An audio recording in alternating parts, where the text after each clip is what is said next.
এই যুদ্ধে এই মুহূর্তে গোপন বাংকার তৈরি করেছে আমেরিকা। হোয়াইট হাউসের ঠিক তলাতেই বিশাল বড় এক বাংকার তৈরি করেছে। কেন এইরকম প্রস্তুতি নিচ্ছে? এই যুদ্ধ পরিস্থিতিতে একটা ভয়াবহ একটা বার্তা দিচ্ছে যে কোনো কিছু বড় কিছু পরিকল্পনা হতে চলেছে এর মধ্যে, নাকি বড় কোনো প্রস্তুতি নিচ্ছে যে কোনো একটা বড় বিপর্যয় আসতে চলেছে খুব শীঘ্রই। সেই জন্য আমেরিকা এইভাবে গোপনে মাটির তলায় এরকমভাবে যে গোপন বাংকার তৈরি করেছে, সুবিশাল, তার বৃহৎ আকার, এবং সেখানে দীর্ঘদিন মাসের পর মাস থাকার জন্য তেমনভাবেই প্রস্তুতি নিচ্ছে বা তো থাকা সম্ভব। যদি ট্রাম্প প্রশাসন বা আমেরিকা বলছে যদি পরবর্তী সময় কোনো রকমভাবে যদি যুদ্ধ পরিস্থিতি এমন হয়, গভর্নর সেখানে গিয়ে থেকে অনেক দিন পর্যন্ত কিন্তু যুদ্ধ পরিস্থিতির মধ্যে কার্যকরী থাকতে পারবে এবং তারা দেশকে পরিচালনা করতে পারবে, তেমন কারণের জন্য করেছে।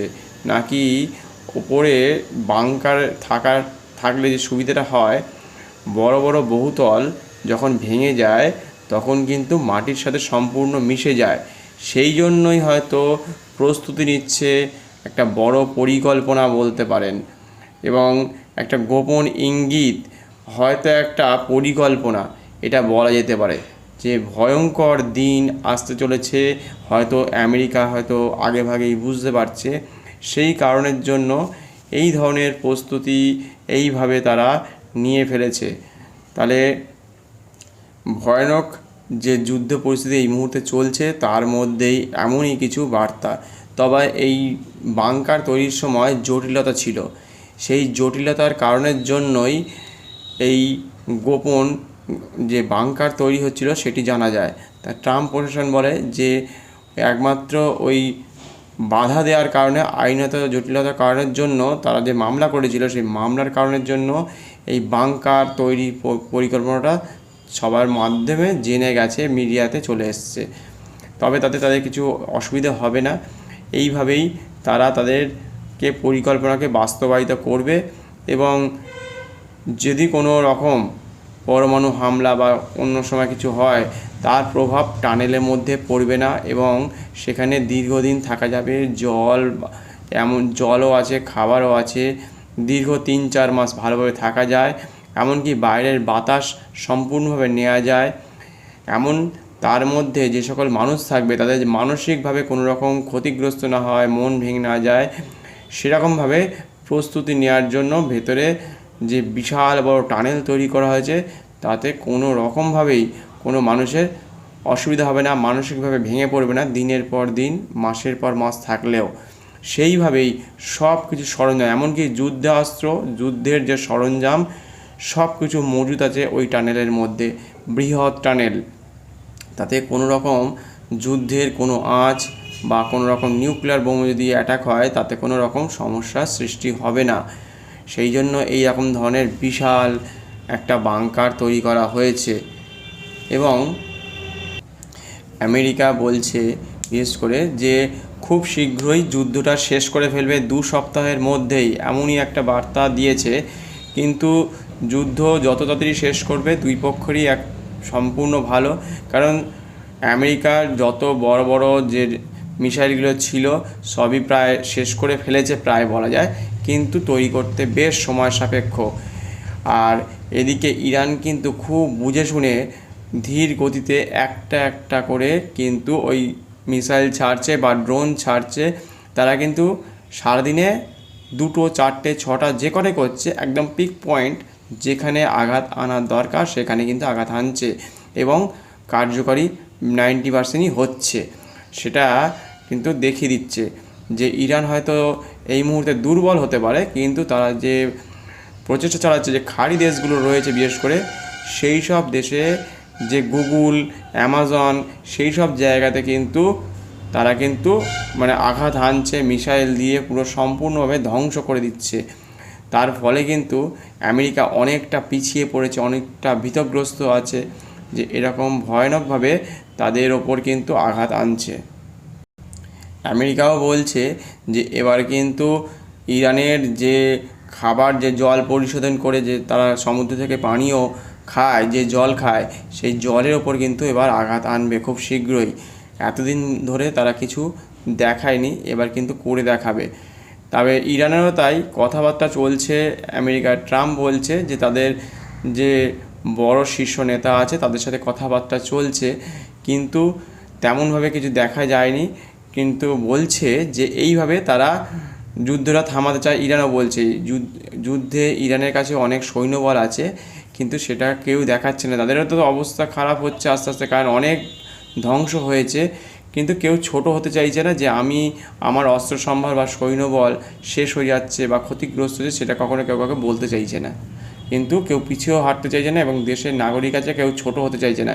কারণ আমেরিকা প্রশাসন তাদের দেশে কিন্তু আমেরিকাতে প্রচণ্ডভাবে ট্রাম্প বিরোধী বা যুদ্ধকে বন্ধ করে দেওয়ার জন্য কিন্তু বিশাল মিছিল বেরিয়েছে। প্রায় 80% মতো মানুষ পথে বেরিয়ে পড়েছে। আর এই মুহূর্তে বিশেষ করে 35টা দেশ নিয়ে হরমুজ প্রণালীকে উদ্ধার করা বা মুক্ত করার জন্য ব্রিটেন কিন্তু প্রস্তুতি নিয়ে নিয়েছে। শুধু ব্রিটেন নয়, ব্রিটেন সহ অনেকগুলো দেশ এগিয়ে এসেছে। ফ্রান্স আছে, ব্রিটেন তো আছেই ফ্রন্টে, সঙ্গে ফ্রান্স আছে, নেদারল্যান্ড আছে, জার্মানি আছে, ইতালি আছে, জাপান সহ অন্যান্য আরও দেশ আছে। তারা কিন্তু এই হরমুজ প্রণালীকে যাতে না কোনো রকম যে জাহাজ আসছে, তেলবাহী জাহাজ আসছে, তাকে যেন না আটকায়, তাকে ছেড়ে দেওয়া হয়, তার জন্য কিন্তু তারা যুদ্ধ সামগ্রী, জাহাজ সব কিন্তু আস্তে আস্তে ইরানের দিকে নিয়ে চলে যাচ্ছে। এর ফলে ভয়ঙ্কর একটা পরিস্থিতি তৈরি হতে পারে, যে পরিস্থিতি আগামী দিনে হয়তো ভয়ঙ্কর হতে পারে। তেলের ওপর প্রভাব পড়তে পারে, এবং তেলের ওপর প্রভাব বা গ্যাসের ওপর যদি প্রভাব পড়ে, তার ফলে কিন্তু আমাদের যে খাদ্যদ্রব্য থেকে যত রকমের জিনিস আমরা ব্যবহার করে থাকি সব কিছুর ওপর কিন্তু প্রভাব পড়বে। শাক সবজি, মাছ মাংস থেকে শুরু করে পোশাক আশাক, ইন্ডাস্ট্রিয়াল যত রকম জিনিস আছে সব কিছুর ওপরেই ওই তেলের দাম বা গ্যাসের দাম বাড়ার জন্য কিন্তু প্রভাব পড়বে। যেসব দেশগুলো যুদ্ধে এগিয়ে আসেনি অথবা যুদ্ধ করছে না, সে যেখানেই যেই দেশে হোক, যেহেতু তেল পৌঁছচ্ছে না বলে সেখানে অস্ট্রেলিয়া হোক, নেদারল্যান্ড হোক, ব্রিটেন হোক, সব জায়গাতেই সমগ্র পৃথিবীতেই কিন্তু একটা সংকট দেখা গেছে। কিছুটা করোনা মহামারীর মতো বা লকডাউনের মতো একটা টান পড়ছে। হচ্ছিল দুটো দেশের মধ্যে যুদ্ধ বা তিনটে দেশের মধ্যে যুদ্ধ, বাড়তে বাড়তে সমুদ্রের মধ্যে একটা উত্তাল হয়ে উঠেছে।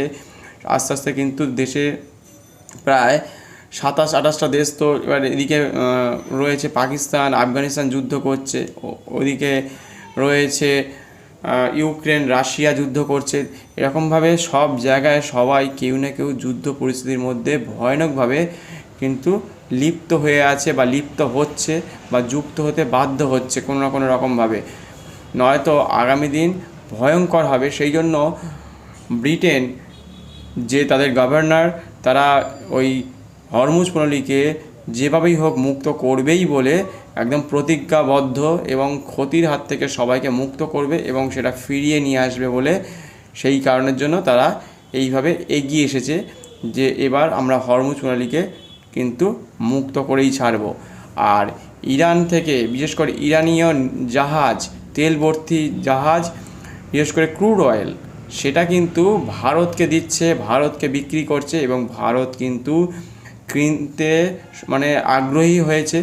সেটা এমনই একটা সময় এই যুদ্ধ পরিস্থিতিতে যে ভালো একটা দিক বলা যায় যে ইরানিয়ান জাহাজ ইরান থেকে ভারতের দিকে আসছে, এবং ক্রুড অয়েল যেটা আমরা আবার পরিশোধন করে আমাদের ধরুন ডিজেল, তারপর পেট্রোল, এই ধরনের যাবতীয় প্লাস্টিক বা মিথাইলিন যেগুলো তৈরি হয় এবং করে বিভিন্ন দেশে আবার বিক্রিও করতে পারবে। তাহলে ইরানের সাথে 2019 সাল পর্যন্ত ব্যবসা বাণিজ্য চলছিল ভালোভাবেই, কিন্তু পরবর্তী সময় যত রকমভাবে চাপ সৃষ্টি করা হয়েছে তার কারণের জন্য বন্ধ ছিল।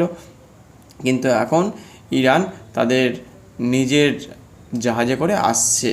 এটা হচ্ছে সবথেকে একটা বড় ভালো একটা বার্তা ভারতের ক্ষেত্রে, যে ভারতের আপাতত এই মুহূর্তে কোনো রকম সমস্যা হওয়ার কোনো সুযোগই নেই। ভারত সরকার সম্পূর্ণভাবে মানে যত দেশগুলো আছে সবার সাথে যোগাযোগ রাখছে, ভালো বার্তা রাখছে, ভারত একটা ভালো সম্পর্ক তৈরি করেছে। তার ফলে আপাততভাবে ভারতের মানুষের জন্য কোনো রকম কষ্ট নেই। যারা আমাদের দেশে 144 কোটি লোক থাকে তাদের জন্য ভারত সরকার সবসময় চিন্তাশীল, সবসময় চিন্তা করছে যে তাদেরকে কীভাবে ভালো রাখা যায়, ভালো রাখা সম্ভব হতে পারে।